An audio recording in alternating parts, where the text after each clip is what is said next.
আসসালামু আলাইকুম ভিউয়ার্স, নতুন একটি ভিডিও নিয়ে আপনাদের সামনে হাজির হয়েছি। এটি একটি মডিফিকেশন ভিডিও।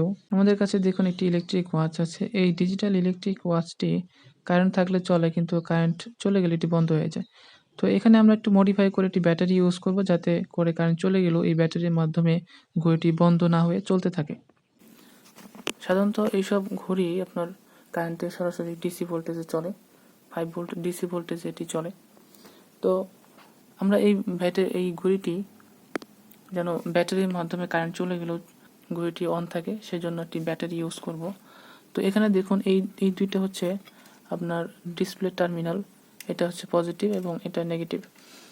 তো সাধারণত এটি প্রথম দিকে একটি ট্রান্সফরমার থাকে, 5 volt AC two DC transformer থাকে। এই ট্রান্সফরমার দিয়ে এখানে 5 ভোল্ট ডিসি ট্রান্সফার হয়, তার মাধ্যমে এই এলইডি লাইটগুলো জ্বলে।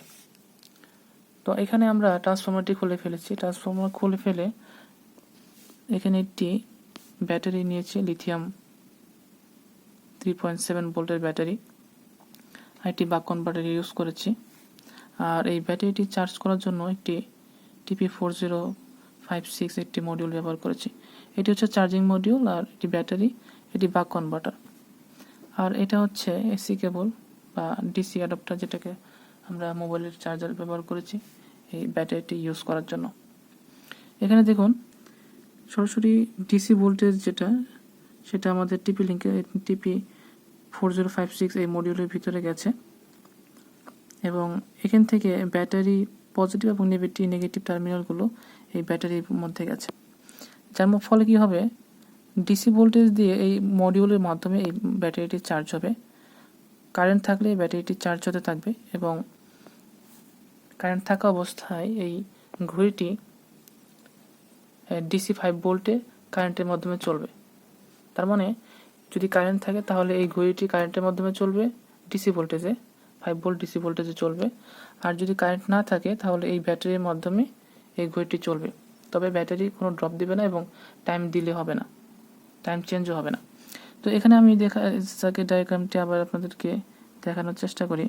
সরাসরি টিপি মডিউল থেকে ব্যাটারিতে দুইটি কানেকশন গেছে, এবং ব্যাটারির দুই টার্মিনাল থেকে এখানে দেখুন বাক কনভার্টার থেকে আমরা ইনপুট ভোল্টেজ 3.7 অথবা 4 ভোল্টেজ ইনপুট নিয়েছি।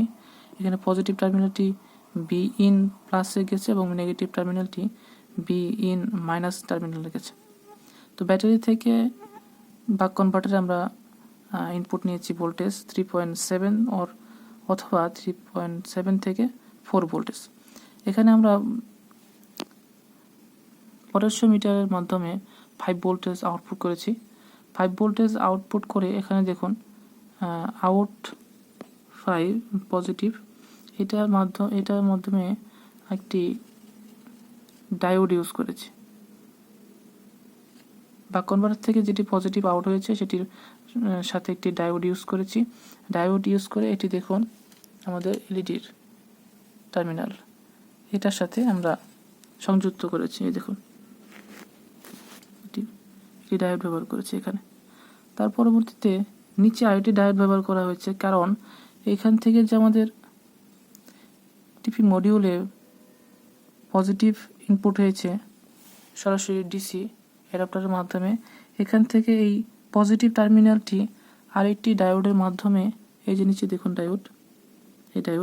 এই ডায়োডের মাধ্যমে আমি এলইডিতে বা ঘড়িতে পাওয়ার দিয়েছি।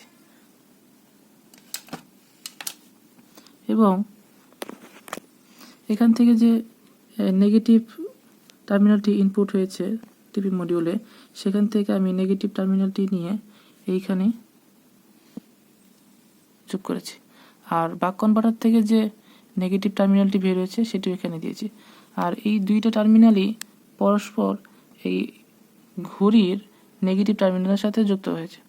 ফলে কি হবে, যদি কারেন্ট থাকে তাহলে ডিসি 5 ভোল্টের মাধ্যমে আমাদের এই ঘড়িটি চলবে, এবং যদি কারেন্ট চলে যায় সেক্ষেত্রে এই ব্যাটারির মাধ্যমে আর এই বাক কনভার্টারের মাধ্যমে ঘড়িটি আমাদের চলবে। এখানে 5 ভোল্ট আউটপুট দেওয়া হয়েছে। দুইটা ডায়োড ব্যবহার করা হয়েছে 4007 মডেলের। এই 4007 মডেলের এই ডায়োডটি আপনার 0.7 ভোল্টেজ ড্রপ করে। তাহলে আমাদেরকে বুঝতে হবে এই বাকরবারের মাধ্যমে যে 5 ভোল্টেজ বেরিয়েছে, এই 5 ভোল্টেজ থেকে এই 0.7 মাইনাস করে 4.3 ভোল্টেজের মাধ্যমে আমাদের এই ঘড়িটি চলছে। এখন আমাদের এখানে এলইডি জ্বলছে, তার মানে আমাদের এখানে এসি কারেন্টের সাথে আমাদের অ্যাডাপ্টার অন করা আছে। আমি অ্যাডাপ্টারটি খুলে নিলাম। দেখুন আমাদের এই এলইডিটি বন্ধ হয়ে গেছে, তার মানে আমাদের টিভি মডিউলটি এখন অফ, কিন্তু ঘড়িটি কিন্তু চালু আছে। দেখেন আমাদের ঘড়িটি চালু আছে, 12:58 বাজে, ঘড়ি মডিউলটি অন। আপনারা এদিকে খেয়াল করলে দেখবেন এটির ঘড়িটির যখন আমরা এই কারেন্টের সাথে আমাদের অ্যাডাপ্টারটি যোগ করব, তখন দেখবেন এটি এই লাইটটি একটু ব্রাইট হবে। দেখুন খেয়াল করে আপনারা ডিসপ্লেতে একটু ব্রাইটনেস বাড়বে, দেখেন। তো এভাবে আপনারা আপনাদের ডিজিটাল ঘড়িটি ব্যাটারির মাধ্যমে লং লাস্টিং ইউজেবল করতে পারবেন। আজকের ভিডিওটি এই পর্যন্তই। যদি আমার এই ভিডিওটি ভালো লেগে থাকে অবশ্যই আমার চ্যানেলটি সাবস্ক্রাইব করবেন। ধন্যবাদ সবাইকে। আসসালামু আলাইকুম।